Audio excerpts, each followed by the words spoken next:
Hello and welcome to today's webinar presented by Dlubal Software. Today we'll be working in our finite element analysis and design software, RFEM.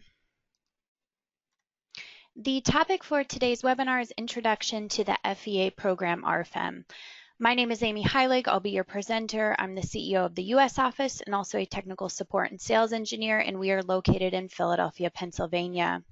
My colleague Stefan Frenzel will be your moderator today, answering any questions you may have. He's a product and customer support engineer located in our Leipzig, Germany office.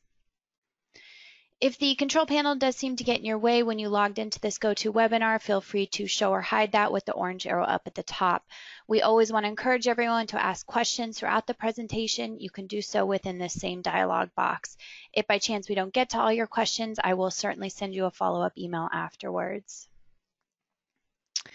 So regarding the content for the next hour today, today's presentation is the first part of a three-part webinar series happening this summer.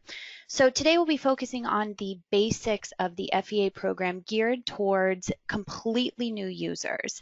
Our second webinar will focus on a few more advanced features within the program, and the third webinar will be regarding BIM integration.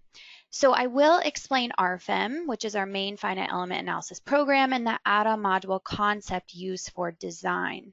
Then we'll move into our example where I'll give an introduction to the modeling, the loading, setting up our load combinations, and finally we'll run a full analysis and take a look at those results. Then I'll give you an introduction into a couple of the add-on modules, including RF-STEEL AISC and RF concrete members. We'll take a look at how the program will design our structure and what these results look like. And finally, we'll touch on our printout report options within the program. So RFEM is the main finite element analysis program. What this allows us to do is to fully model our structure. So within the program, we would see all the cross sections, the materials from the various standards, including the AISC, the CSA standard, as well as many other international standards. And we can model members, surfaces, and solids. We also have included BIM integration, so you could integrate with AutoCAD, Tekla, Revit, STP files, STEP files, IFC, and many other file extension types. And we will set up the loading and set up the loading combinations within the main program according to the various standards as well. And we can run a full analysis. Now, with the analysis, we would get information such as deflections, support reactions, internal forces, and we can take this information into our own design tools such as spreadsheets. Maybe we have some in-house programs to do the design for us. Now, on the other hand, if we want to do design within RFEM, we would utilize what's called our add-on modules. So you can see that I have listed a handful of add-on modules here, which actually doesn't complete the full list that we have. But overall, we have steel, concrete, wood, we have aluminum design. Some of those more niche markets that we have would be cross-laminated timber design. We can do glass design for single layer laminated and insulated glass. We have fabric form finding, so for tensile fabric structures and cable elements, because we are a nonlinear analysis program, we have these capabilities as well. Now, the nice thing about these add-on modules is you don't necessarily have to purchase all of them. You would purely purchase the modules that you use for your particular projects in your design based on the materials or maybe the standards of the country you're located in. So that keeps the software affordable and really cater to your individual design needs. So with that, we can move into our example today. When we launch RFEM for the first time, we're presented with this dialog box. We do need to give it a name, so we'll just call this one intro. The type of model can be a three-dimensional model by default, but you also can set it to 2 dimensions if you'd like.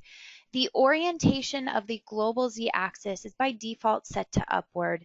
When we expand these detail settings here, I would suggest to set the local axes of the surfaces and the members to downward. This is important for concrete design. We can generate load combinations automatically. So you can see here within this drop-down box, you'll find the ASCE 7 2016, the NBC 2015, as well as many other international standards. So when we have this option checked, the program will automatically generate all of those load combinations. We can uncheck this to manually create the load combinations instead. If you are looking to access some of the older standards, you can push this button on the right-hand side, and now within this drop-down, we'll find all of the older ASCE 7 load combinations, for example. So moving forward with the 2016, we click OK, and we're immediately brought into our main program RFEM. So we have our graphical interface within the main window here. So as we begin to generate this model, of course, we'll be doing so within this main window. We do have the tables to work with down at the bottom. Now, what's beneficial about here is if you prefer to not draw in members and nodes, you can do so within the table. You also can import in directly from Microsoft Excel. So perhaps you have all of the nodes specified in a spreadsheet type format in Excel. You can, at the click of a button, import those into RFEM, and everything will be automatically generated in our graphical window. Up at the top, we have our quick tools. Keep in mind that these are completely customizable as well. So over 1,800 different buttons within the program that we can really cater to whatever setup that you would like, and you can rearrange them however. Over on the left, we have what's called our project navigator, and I like to think that this is a little bit more unique to our program RFEM. As we begin to generate this model here, all of our input data is going to be available in these various trees. What this allows us to do is to quickly make changes to entire cross sections. Maybe we want to change an entire material without having to do it individually within the graphical interface here.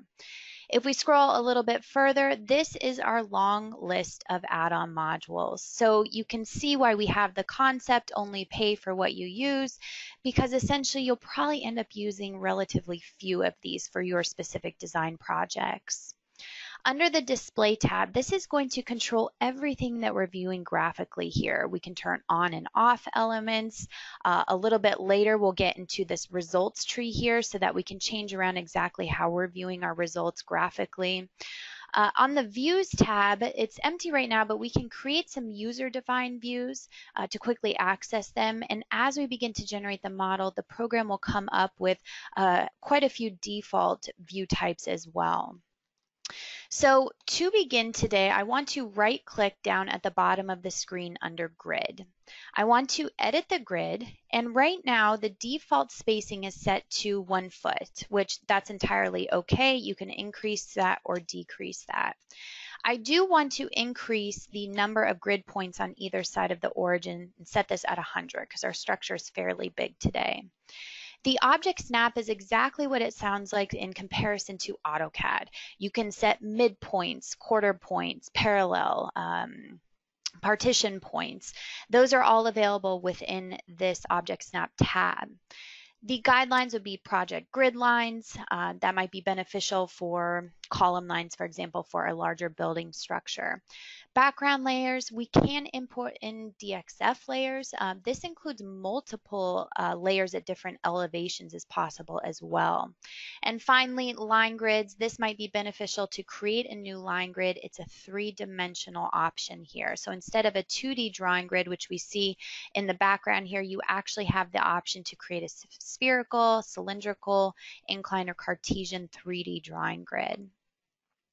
Okay, so once we have adjusted our drawing grid, you can see it's slightly larger now. So we'll begin by drawing our first surface element. And I go up here to my quick tools and I'm going to access a new surface. Now you'll notice that we have many different shapes here, so you don't necessarily have to draw a simple rectangular surface, but we have circles, semicircles, you can draw your own with a polygon. So really no limitations here. We do start off today with a typical rectangular surface. Now the material by default when you first install the program is 4,000 psi concrete. You always can access the material library here to set a different material.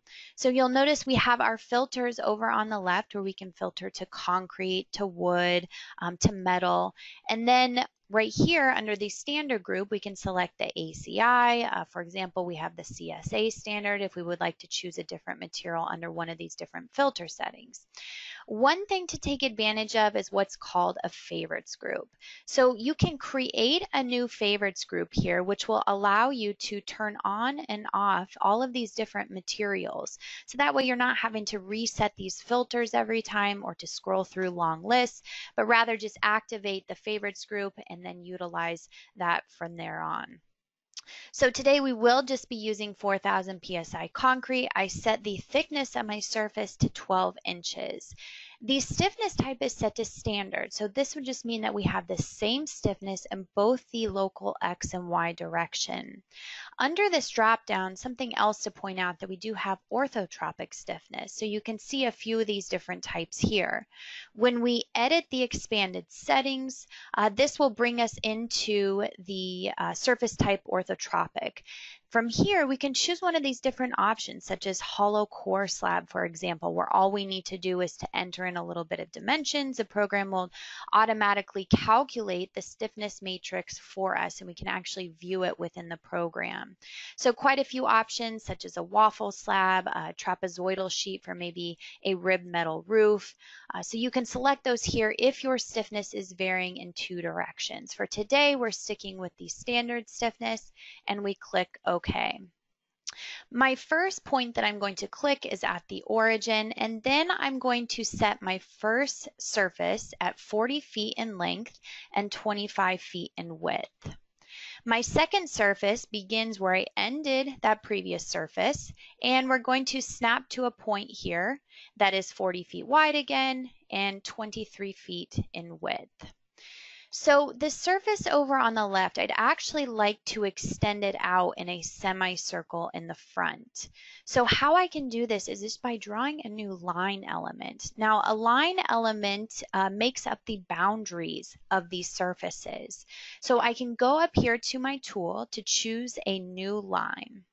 Now, again, similar to AutoCAD, of course, we have just straight lines, but you'll see here many other options such as arcs, polylines, splines, circles, so relatively few limitations when it comes to complex geometries. We will select the arc, and we will click on the left point of our slab on the left to the right point. Now, my third click can be anywhere within the project grid here to define my radius, or I can simply type in 13.5 feet on my keyboard for my radius, and I hit enter. And so now you can see that arc was generated here. So using my selection box, I can highlight only the front line here and the surface. I hit delete on my keyboard and I'm left with the exterior boundary lines. So I go back to draw a new surface and I'm going to choose the option here to select boundary lines. All of my settings are previously pulled up from my previous surface. I click OK. I make a couple clicks and the program automatically determines what the exterior boundary line should be. So now we have completed the surface on the left. The next step would be to add some columns extending from the slab down to our foundation. And I find it a little bit more useful here to zoom in and to turn this into wireframe view instead. I'm going to draw new nodes within the surface. So I go up to my drawing toolbar here, I click new node, and because my drawing grid is located at the same elevation, this just simply allows me to draw some nodes and snap to the drawing grid points here in order to add these new nodes directly onto my model. We're going to add a few more in the rear here, about 3 feet away from the surface edge.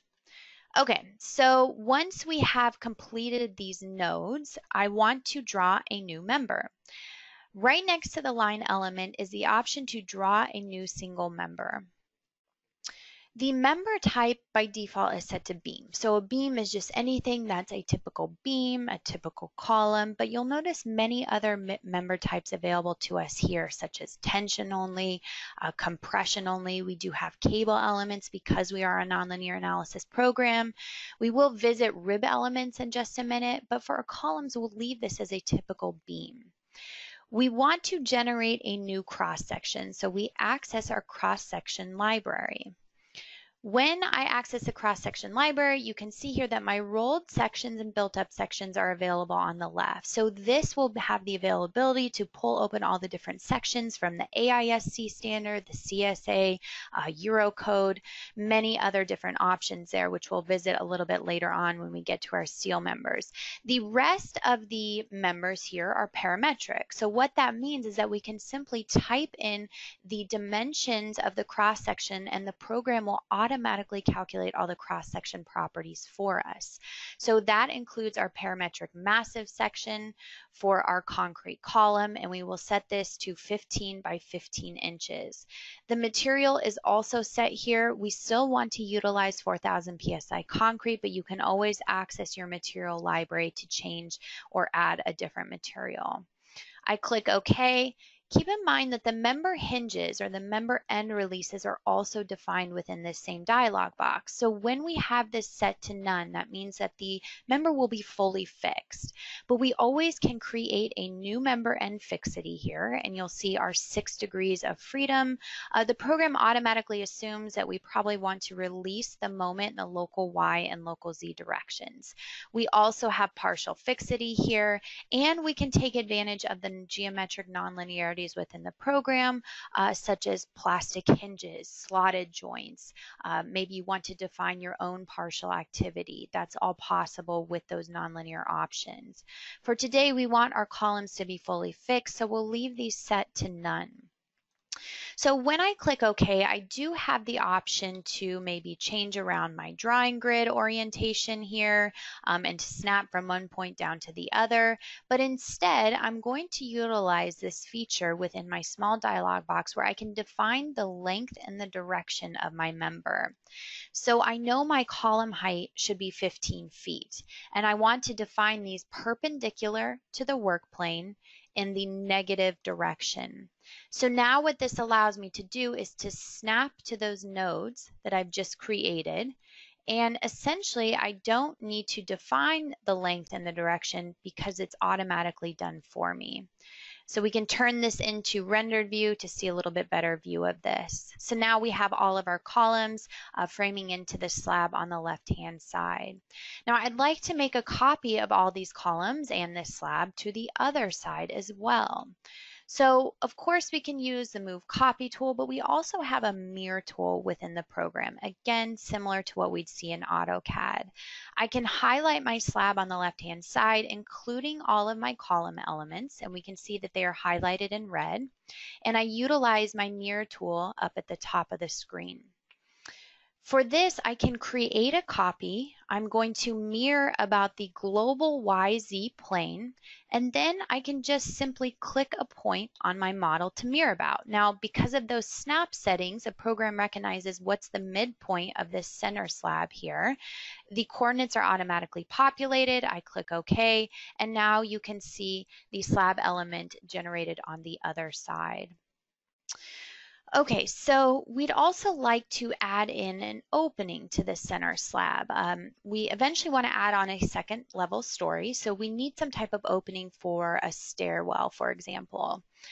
With the openings, it's located right next to my surface. And again, we have just rectangular openings, but you'll find many other opening shapes in here. So semicircles, circles, L shapes, or you can draw your own with a polygon.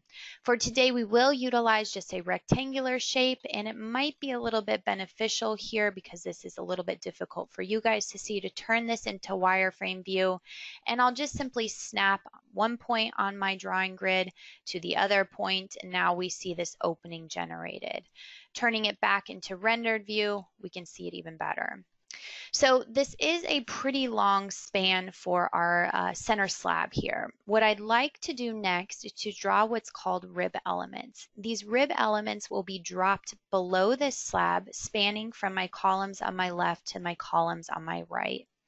Now, rib elements are drawn slightly different. We need to first define the line and then assign a rib cross-section to it. So underneath every member is a line element, and we can see that when we right-click, we have the option to either edit the line or edit the member. So I can go back to drawing a new line, similar to what we saw before. This will just be a straight line, and I choose from the left column, and I snap to my right column. I right-click once, and I do the same exact procedure for my second set of columns here, and then I can right-click twice to exit that dialog box. So now you can see just simple line elements. They're not adding any stiffness to my structure. It's purely just a drawing element. I do want to utilize this feature up here called Connect Lines or Members. What this allows me to do is to highlight over my structure, and in particular, I'm focusing on those line elements that I just generated. This will simply create a node at those intersections and break those line elements apart. So now I go to draw a new member again. This time though, the member type is going to be set to rib. I don't want to utilize the column cross-section, so we need to create a new cross-section once again, and we'll utilize this parametric massive shape. And the dimensions here will be 10 inches by 20 inches, still 4,000 psi concrete. Under the rib settings, we do need to specify here that we would like to drop the rib below the surface. Well, the program can automatically do this. You'll notice this little picture updates when we choose on the positive Z side of the surface.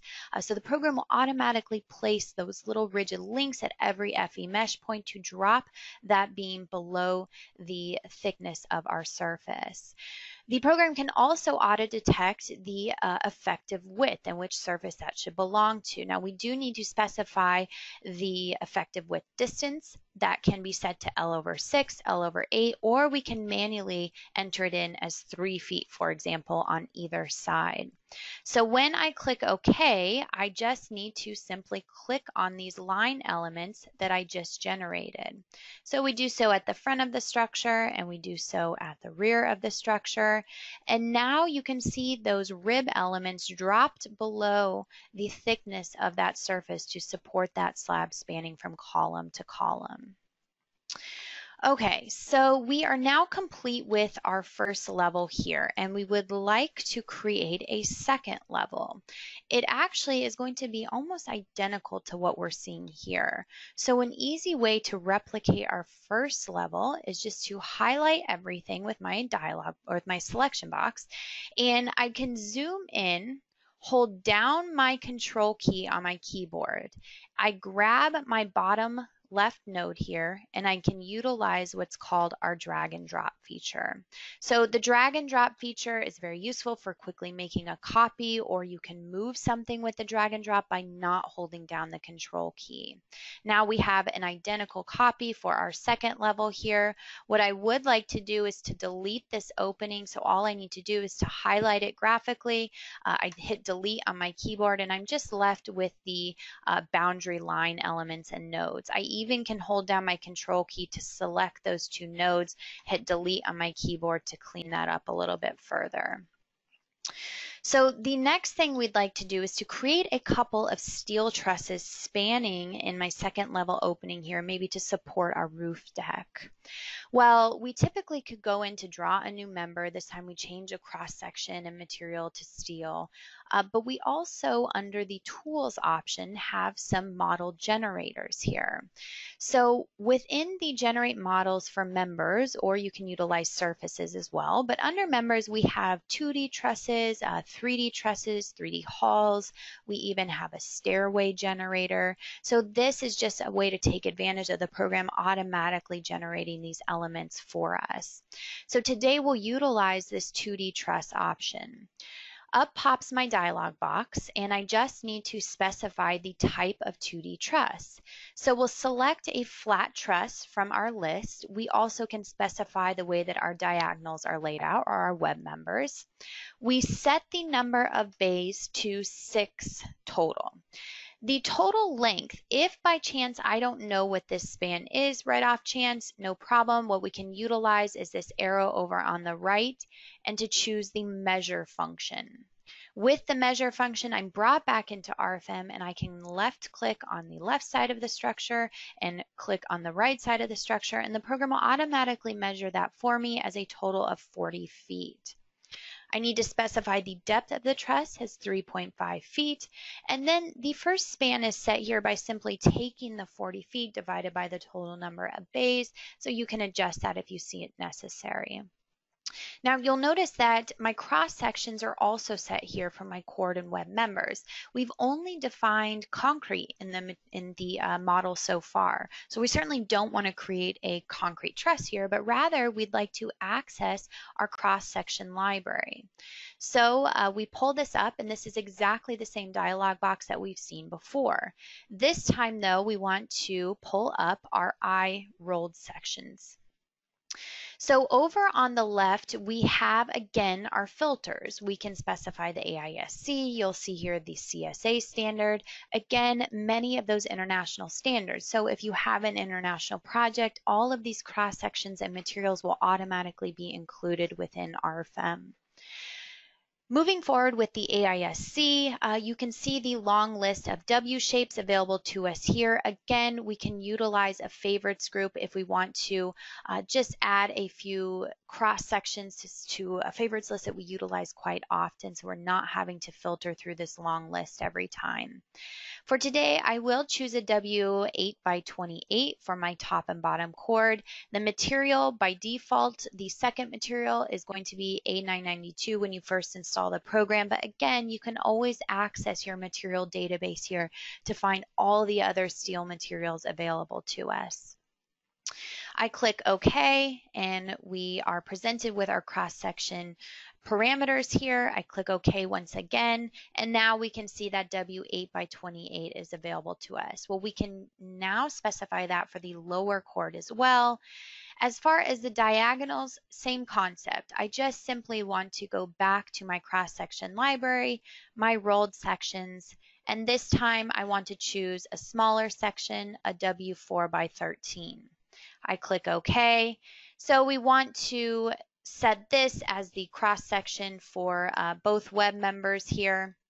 Now you'll see all W sections specified for our cord and web elements. Now the member type, you can see that again for the upper and lower cord, we have this set to beam. But for the web members, we have it set to truss. Truss is going to automatically apply a moment and release on either end of the element. So it's just a simple application rather than having to manually go in and apply that moment release. We also have a truss option where only axial forces are transferred, so releasing both shear and moment. So once we have defined our cross sections, we want to choose the left node graphically, which is populated as node number 42, and the right node to where we would like to place the truss, and then you can see that steel truss is automatically placed within our structure. A helpful feature under the display tab, we can scroll all the way down to the bottom and we can change the colors and graphics according to the member type. What this allows me to see here is which members are defined as beam elements. We can see our rib members denoted by the pink color here, as well as our web elements denoted by the truss. So these two exterior web members, I'd actually like to hold down my control key and select both of them. I can double click to edit, and I'd like to change the member type here to beam instead. So I don't want to apply that moment end release, rather we'll make those fully fixed. So now I have my truss generated entirely. I can use my selection box to select this truss, take advantage of my move copy tool, and I'll make one copy in the global Y direction of 8.5 feet. I click OK, and now we have a second truss generated. So this almost completes our modeling. The final couple things to take care of would be number one, the support conditions. We have nodal supports up here in our toolbar. We have line supports, which may be applied to the bottom of walls, for example.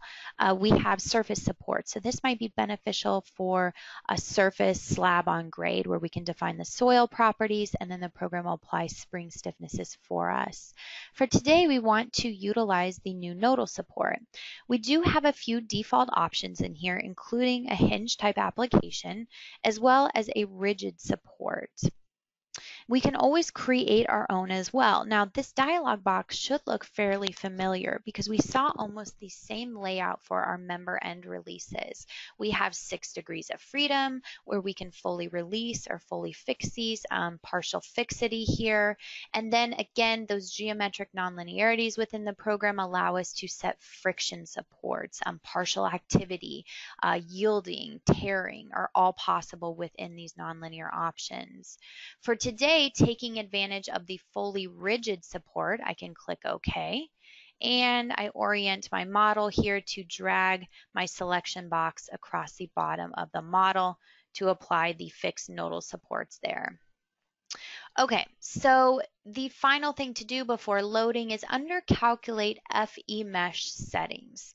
The default FE mesh length is set to 1 foot. Now, if we're working with a much smaller scale model, maybe a finite element of a connection, then we obviously need to change this to something much smaller. For today, 1 foot is adequate. We also can choose this option here to regenerate the FE mesh. All that this allows me to do is the program quickly generates the FE mesh. I turn this into wireframe view, and you can see that the FE mesh was generated automatically, taking into account all members, all nodes, openings. We don't have to manually submesh any of these elements. The program does everything automatically. And in the second webinar series, I'll get into features such as FE mesh refinements about particular nodes. Now, every time you run a calculation, the program will mesh the structure for us. So we don't have to generate this FE mesh. I just wanted to show you guys what was going on in the background. Okay, so moving on to loading here, we create a new load case, and this brings up our load case and combination dialog box. The first load case description will be dead load with the action category set to dead. Now, action categories are important because it tells the program which load factors per the ASCE 7 standard to apply to which load cases. Self-weight is automatically activated here with this checkbox with -1 in the global Z direction. We create a new load case and we will set this to live with the action category of live. Notice self-weight is unchecked here because we don't want to account for self-weight twice. Finally, our third load case for our simple example today will be a wind load for a lateral load with the action category set to wind. So in reality, for a true structure, you'll have many more load cases here, including different wind load combinations, and those will all work together under this actions category. But our example today is quite simple, so we only have 3 different load cases. Under the combination expressions, the program will generate both the LRFD load combinations and ASD. If we're just curious to see what these look like directly from the standard, we can click this little info button to see them listed out directly here. The Load Combinations tab will actually show us the true LRFD load combinations and ASD load combinations relevant for our model based on the load cases that we've defined. So we're not having to sift through multiple load combinations for load cases that aren't relevant. Finally, the result combination here is going to be an envelope solution. So the program automatically creates 2 result combinations. The first would be our LRFD load combinations, and the second would be our ASD load combinations. The program will take into consideration all of these load combinations and present us with the max and min forces, deflection, support reactions. So as I said, it's an envelope solution for all of these load combinations considered. So now that we have set up our load cases and combinations, they're available to us within our drop-down box here. But we need to actually apply the loads to the structure. So we have dead load selected here. And I'm going to utilize a new surface load up in my toolbar. I click this option and my dialog box allows me to specify the load direction, so we'll set this as the global Z. The magnitude here is going to be set at negative 0.03 kips per square foot. I click OK, and then I just need to simply highlight over my surfaces on my second level, and I can highlight over my surfaces on my first level. You can see the program automatically accounts for the openings, and the surface load is presented to us here for dead load. So now that we have added these surface loads, we also need to account for our members that we have created with the steel truss, because you'll notice that these surface loads have not affected these steel members at all. So what we'll need to do is to go up here to our toolbar once again to access a new member load. Now this is not to be confused with the tool right next to it called new line load. Line loads are for surface elements. We want to choose this option, new member load, and similar to the surface load, we'll see here our dialog box. We specify the load direction in the global Z direction, and we specify a magnitude here of negative 0.43 kips per foot. The load distribution will be uniform across the entire length of the member.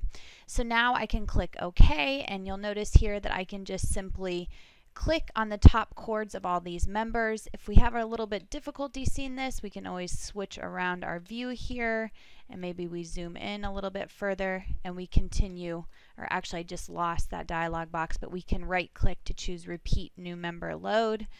Again, all of our settings are remembered. I click OK, and then I continue to click the top of these members here.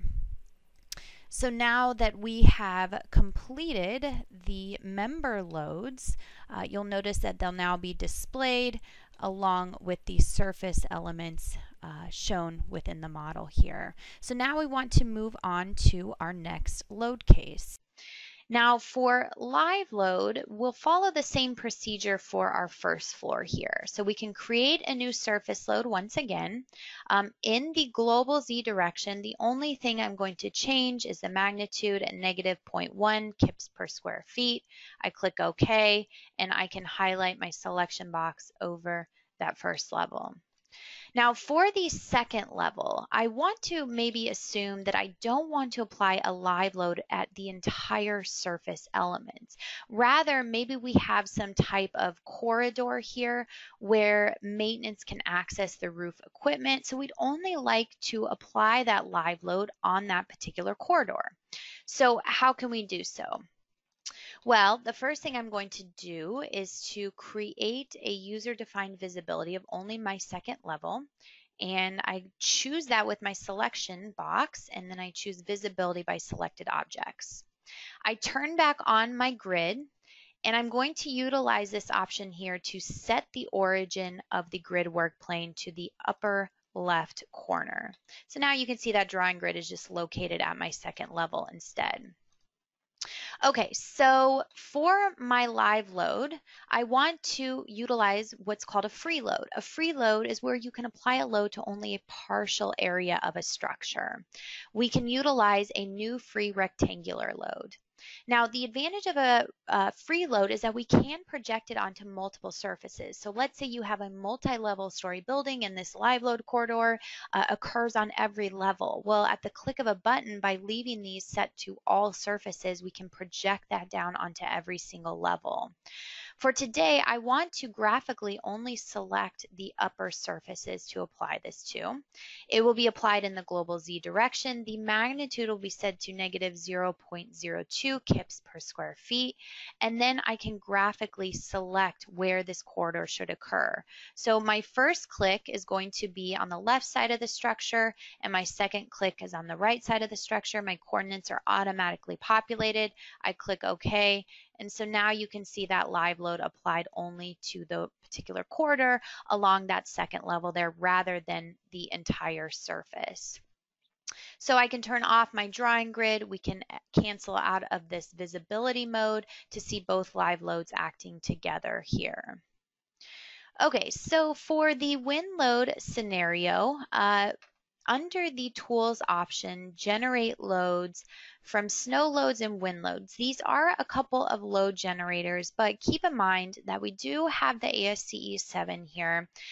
It really is only applicable for rectangular type structures such as this. The minute that we get outside of these geometric properties, then we need to manually apply the wind loads instead. So we're certainly outside of this realm for our example today, so we cannot use this generator. I also wanted to mention that we're currently in development with a standalone program called RFlow that will essentially apply wind currents to structures, and will integrate with RFEM to bring in those wind loads into the main program here. So it's like putting your structure into a wind tunnel. So hopefully we plan to release that within the coming months. It will be extremely beneficial for specialty structures and odd geometries. For today, I want to just apply a very simple line load to these diaphragms. So we will select a new line load up in my toolbar, and the direction will actually be the global X projected direction. The magnitude here will be 0.2 kip per feet. So what this allows me to do now is to click on these concrete surfaces and to apply this lateral load at those exterior line edges. So again, a very simple application for today. In reality, we'd want to apply different loading scenarios for wind to our structures. Okay, so now that we have applied all of these loads, we can cycle through the different load combinations to see the dead, live, and wind acting together on our building. And once we're fairly certain we've completed the loading, we can go to calculate all. So what the program will do is to run a nonlinear analysis accounting for big P delta and little p delta for both our load cases and our load combinations. So once we are done running this calculation, the results will be presented to us directly within RFEM. Now keep in mind, this is the analysis results only. So once this is done, we can turn off our loads and we're immediately presented with our deflections. Now under the display tab, I had mentioned the results tree. Under deformations, right now you'll notice that our members are denoted by just a single line element. Well, we can change this to colored cross sections instead. We can even smooth the color transition here to make it look a little bit nicer, and we can cycle through these different load combinations to see exactly how our structure is reacting.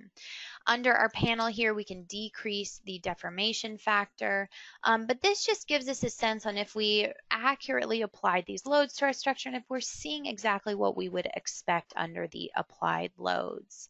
So back to our results tree here, the deflections are nice, but we are also interested in our member internal forces.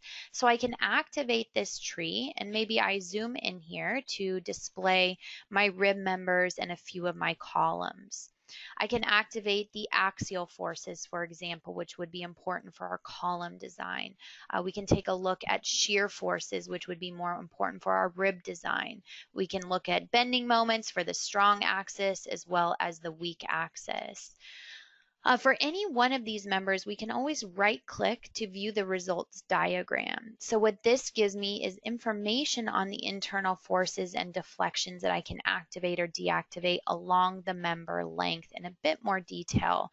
We can even scroll through to the different load combinations and load cases. We can add this to our printout report.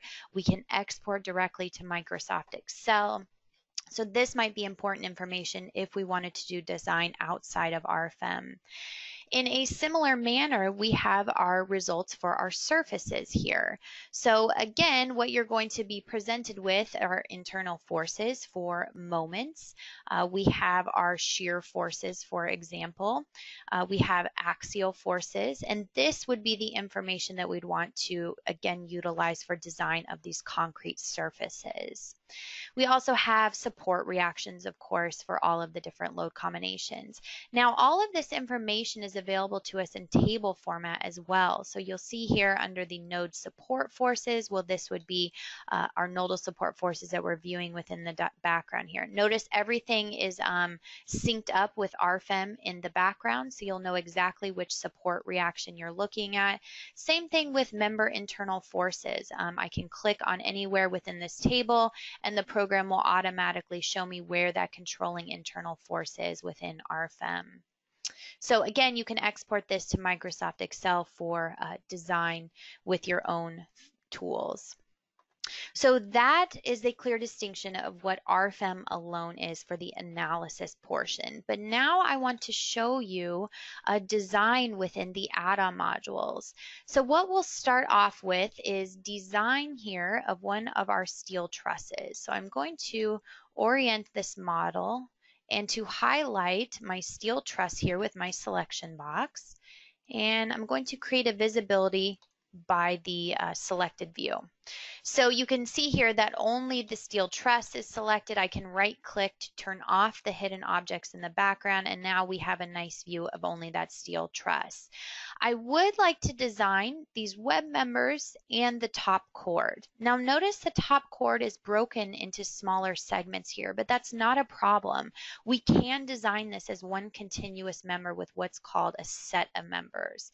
With the truss generator, the program places a faint dotted line here around all of those segments to create what's called a set of members, and we can design that within the add-on module.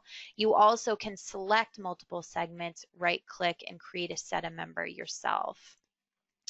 So I'm going to launch the add-on module RF-STEEL AISC. Now all of these add-on modules are also available in the drop-down box here, maybe categorized a little bit better if in case you can't find anything in particular. For this, we will go to the steel and launch RF-STEEL AISC. Now, I do want to preface that I will just touch on these add-on modules. I have done webinars in the past completely devoted to the AISC module. The CSA steel design module is very similar. So by all means, visit our YouTube channel and view these older webinars, which will give you in much more detail how to go about steel design. Same concept with concrete design in just a minute, or any of the other topics within our program. So what we want to specify here within this add-on module, I want to just let you know that the add-on module is just a simple dialog box within the main program RFEM. We don't have to remodel anything. We don't have to specify materials, cross-sections, loading. That's all brought in from the main program. The only thing that we're doing here is specifying a little bit of information that's specific to the AISC standard. So for example, we want to choose LRFD design according to the 2016 standard. And as I mentioned, we want to design these web members here. And sorry, one second. We'll choose these web members with our dialog box and I click OK. I do want to design a set of members here. So again, we can design this top cord as one continuous member with what's called sets of members. I choose my LRFD load combinations for ultimate limit state design, and we can check deflections as well. So we move our ASC load combinations under the serviceability limit state design over to the right.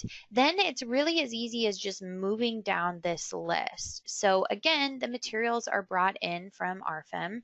We don't need to adjust anything here. The cross sections, same concept. We can optimize cross sections within this dialog box, so you can choose that option here if you did want to optimize after the initial calculation is run. Intermediate lateral restraints. This would be our top and bottom flange bracing.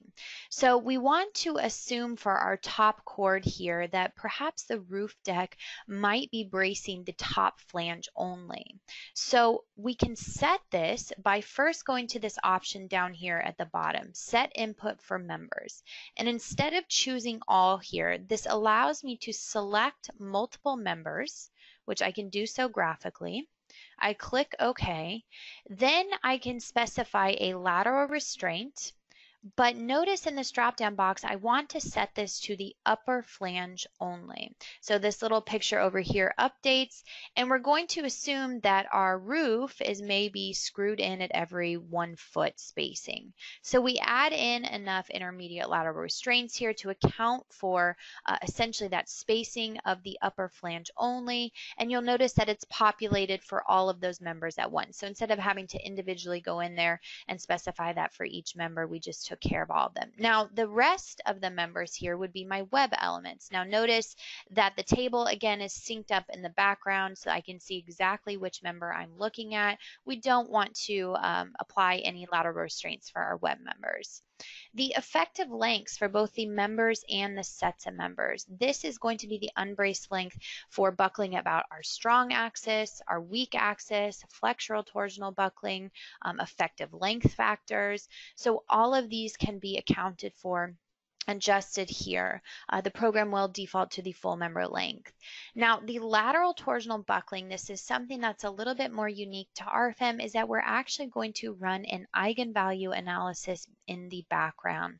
What this allows us to do is to determine the buckling mode shape and the critical moment before that buckling mode will occur. So it's definitely a more advanced approach to lateral torsional buckling, but can be much more cost effective and theoretical approach. So again, my previous webinars cover this in quite a bit more detail. So today we'll just leave everything as the full member length.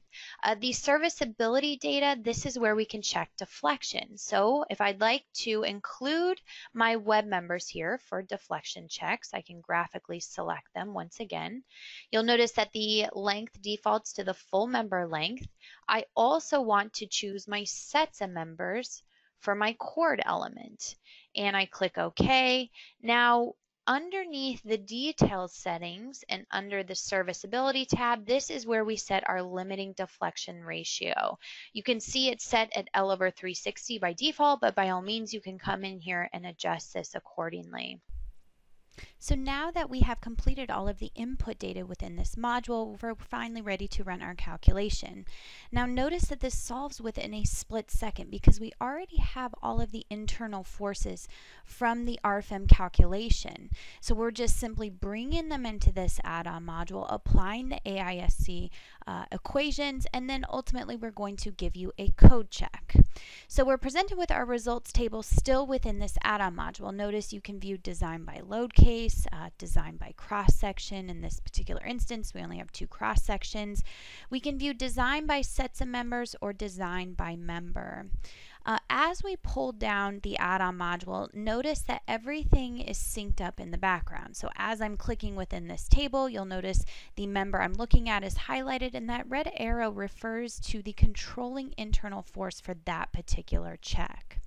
Now, even more so, I also want to point out that we're going to give you a complete check within the AISC, meaning you'll notice that we have every chapter listed here. So not just the controlling chapter for the design ratio, but you'll see here for this member, for example, chapter F for yielding, local buckling, lateral torsional buckling, we have shear checks, we have serviceability. So there's never any question about, well, I think that one code check should be controlling in this particular chapter, but the program's telling me that something else is controlling, when everything is listed here available for your review. Even more so, you'll notice that we can expand these trees. We can see how the member was classified, whether it's compact, non-compact, slender, non-slender. All of the code references are listed here, and all of the variables. So again, very transparent in where the numbers are coming from to avoid that black box type of program. Now, by all means, you don't have to print off all this information. If you're even interested in just seeing the controlling design ratio for each member, you can filter here by selecting the max and then hitting the filter option. Now for each member, you're only going to see for both ultimate and serviceability limit states the controlling design ratio. So all of this information is available to us to export to Microsoft Excel for further sorting purposes.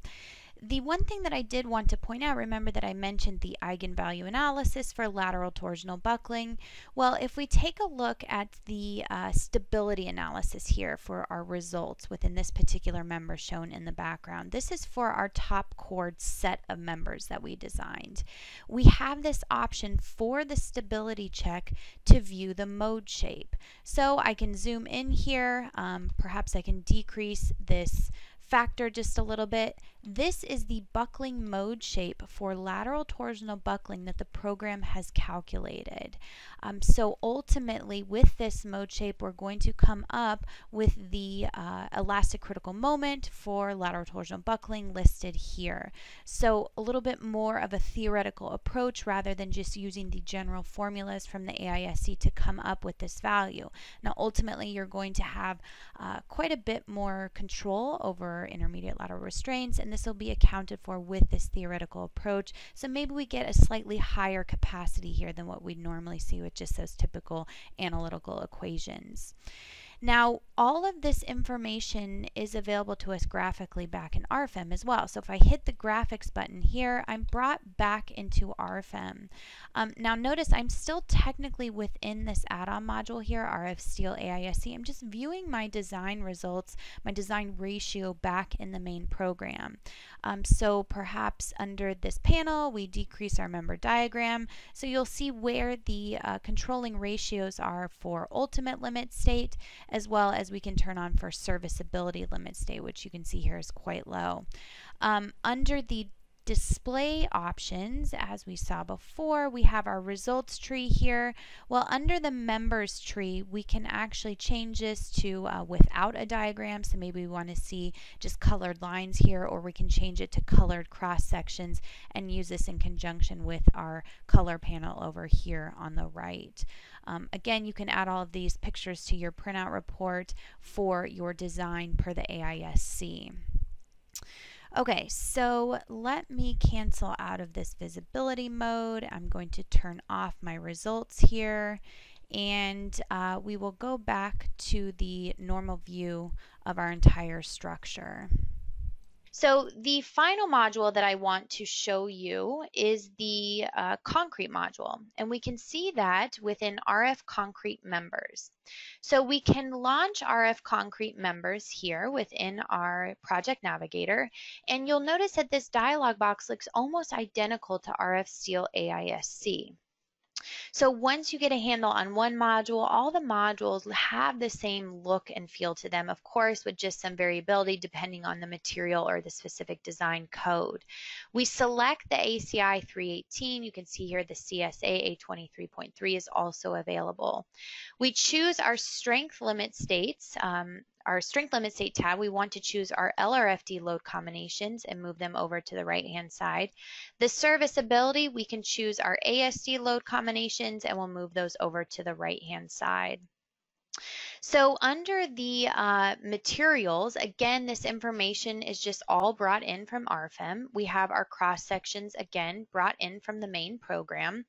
Our rib elements are also brought in here, so we can design the reinforcement for the effective widths here of our concrete members as well. We won't be doing that today, but just keep that in mind. Under the reinforcement table, so this is what allows me to define the different rebar requirements for my design. For example, for this particular member, I want the program to optimize here on which bars, either number 5s or number 6s, it should implement in order to meet the design requirements. The ties and stirrups here, we want the program to choose number 4s. Now, I want to also mention that we're not going to design all of these members here, which you can see by default is set here. So we can clear out these selection boxes, and instead I'm going to graphically choose only my first 2 column members here. So now the program will utilize these longitudinal and shear reinforcement stipulations in order to design our column members. The reinforcement layout is important too, because for our columns we want to change this to uniformly surrounding for biaxial bending. The program will design the internal forces and relate this to the reinforcement design for axial loads, shear loads, moment, and torsion.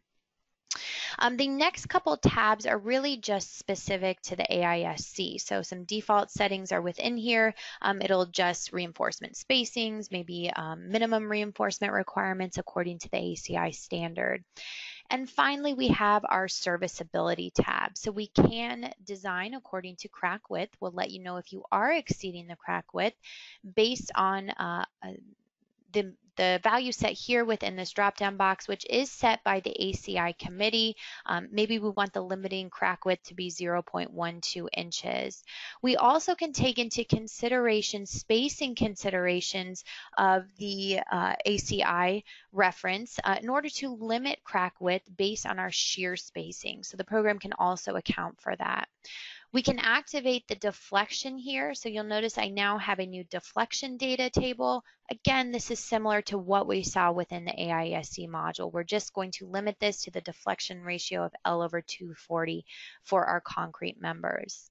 So in a similar manner, we click calculate. Again, those internal forces have already been solved for. It brings them into this add-on module, and the program needs to determine, based both on the ACI requirements as well as just our required forces on the member, what the reinforcement should be designed for. So the required reinforcement is given here by member. And more importantly, though, we'd probably like to see what the program has provided for the reinforcement. So with this, we can see that member number 2, which is our upper column here, is going to be specified with number 5 bars oriented around the face.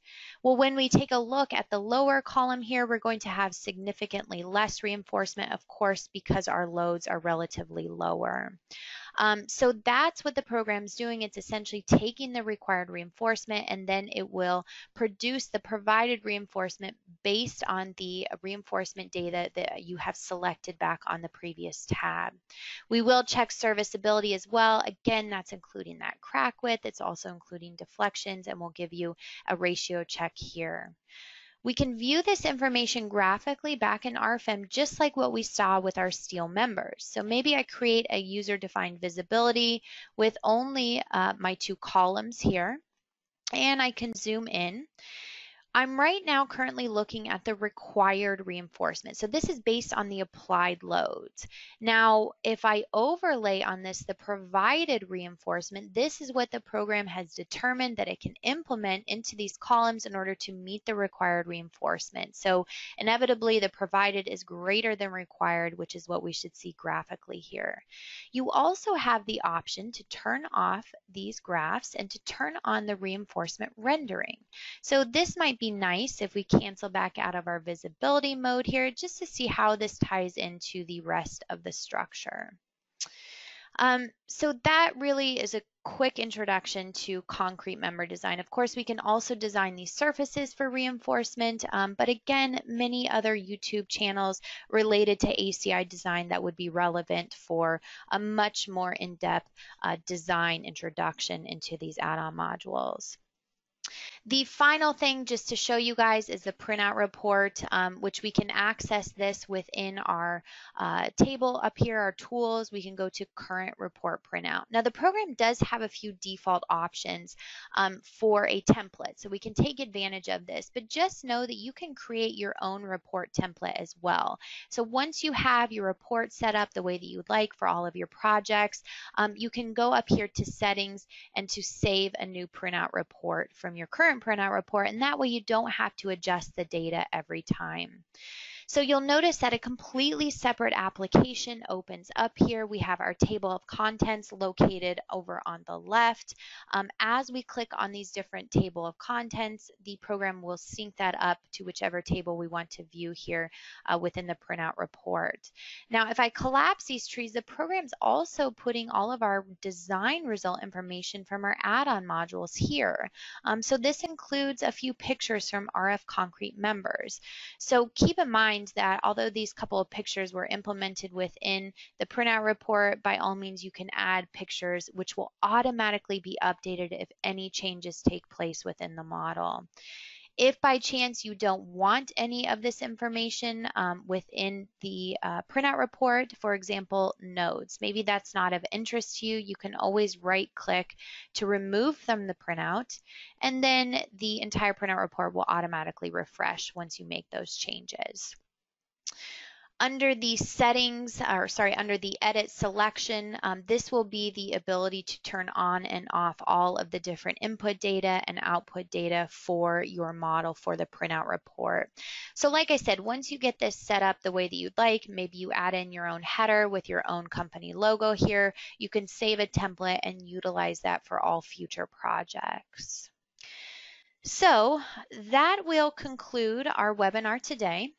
And as always, I know that was an incredible amount of information. You can always visit our website at dlubal.com to learn more about RFEM, the program, as well as the different add-on modules that we have available. You may be wondering about pricing as well. Well, we're completely transparent with that on our website. You can visit the web shop, which is available at the top of the screen, to view all the different add-on module pricing as well as RFEM. I always want to encourage everyone to follow us on our social media sites. For example, I mentioned our YouTube channel multiple times. This has recorded webinars such as this one, as well as short videos that might be useful for training and learning purposes. We'll also let you guys know when events and conferences are taking place, as well as technical articles, frequently asked questions. So just a quick way to access this information on those social media sites. If you have any questions about today's presentation or anything else, feel free to contact us at our Philadelphia office at info-us@dlubal.com. Again, that's info-us@dlubal.com. Our phone number here is 267-702-2815. We will have many more upcoming webinars. As I mentioned, this is a 3-part webinar series. So webinar 2 will be taking place on July 31st. Webinar 3 will take place on August 20th. You can register on our website at dlubal.com under Support and Learning Webinars. As most of you know, I send out a reminder email about a week before this will take place, so feel free to register through there as well. Many of you will want PDH certificates for today, and that's great. They will automatically be emailed to all participants for today's webinar. This is restricted to people who were available for the full presentation, just simply because that's a requirement of the states that we are allowed to provide PDH certificates for. If there were any attendees who watched with maybe a colleague today and you yourself did not register for this webinar with your own name and your own email, you will need to request a PDH.